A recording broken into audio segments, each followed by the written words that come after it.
Welcome to our channel my Telugu talks. అమెరికాకు కాబోయే president ఎవరనేది ప్రపంచం మొత్తం ఎదురుచూస్తుంది. ఏ వ్యక్తి ప్రెసిడెంట్ అయితే ప్రపంచానికి, ముఖ్యంగా భారతదేశానికి మేలు జరుగుతుంది అనేది ఇక్కడ మనం విశ్లేషించుకుందాం.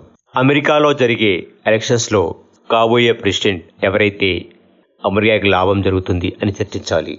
జనరల్గా ఒక దేశానికి ప్రెసిడెంట్ ఆ దేశాన్ని మాత్రమే దిశానిర్దేశం చేయగలరు. కానీ ప్రపంచంలో నెంబర్ 1 స్థానంలో ఉన్న అమెరికా ఎవరు ఒప్పుకున్నా ఒప్పుకోకపోయినా ప్రపంచాన్ని శాసిస్తుంది. కాబట్టి ప్రపంచం మొత్తం అమెరికాకు కాబోయే ప్రెసిడెంట్ ఎవరని ఎదురుచూస్తుంది.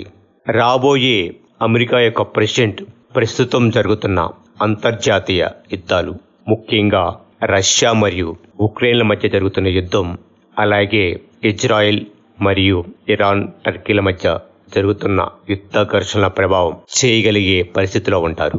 ముఖ్యంగా రష్యా మరియు ఉక్రెయిన్ల మధ్య జరిగే యుద్ధాన్ని ఆపగలిగే శక్తి అమెరికా అధ్యక్షుడికి మాత్రమే ఉంటుంది. ఎందుకంటే ఒక విధంగా ఆ యుద్ధాన్ని ప్రోత్సహించింది అమెరికా మరియు బ్రిటన్ దేశాలు.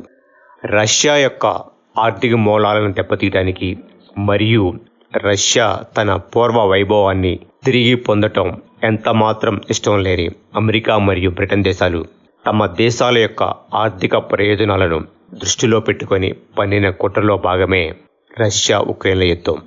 డెమోక్రటిక్ అభ్యర్థిగా ఇంకా ఎవరిని ఫైనల్ చేయనప్పటికీ కమల్ హారిస్ పేరు ఎక్కువగా వినిపిస్తుంది. బహుశా ఆమె కానీ మరియే ఇతర అభ్యర్థి కానీ విజయం సాధించి మళ్ళీ తిరిగి డెమోక్రటిక్ పార్టీ అధికారంలోకి వచ్చినట్లయితే పెద్దగా మార్పులు ఉండే అవకాశాలు కనిపించడం లేదు.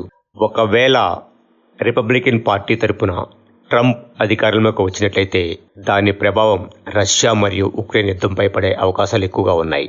కొన్ని సమస్యలను మేధావులి కన్నా మొండివాడు మరియు మూర్ఖుడు పరిష్కరించగలుగుతాడు. అటువంటి మొండివాడు ట్రంప్. అలా ఎందుకు చెప్పవలసిందంటే, ట్రంప్ అమెరికా ప్రెసిడెంట్ గా ఉన్న సమయంలో ఉత్తర కొరియా మరియు దక్షిణ కొరియాల మధ్య యుద్ధ ఘర్షణలు పతాక స్థాయిలో ఉన్నాయి.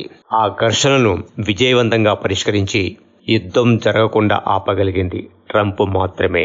అటువంటి ట్రంప్ అమెరికా ప్రెసిడెంట్ అయితే రష్యా మరియు ఉక్రెయిన్ల మధ్య యుద్ధాన్ని ఆపగలుగుతాడు. ఇంకా ఇజ్రాయెల్ మరియు ఇరాన్ల మధ్య జరుగుతున్న ఘర్షణలను పెద్దగా ప్రభావం చూపకపోవచ్చు.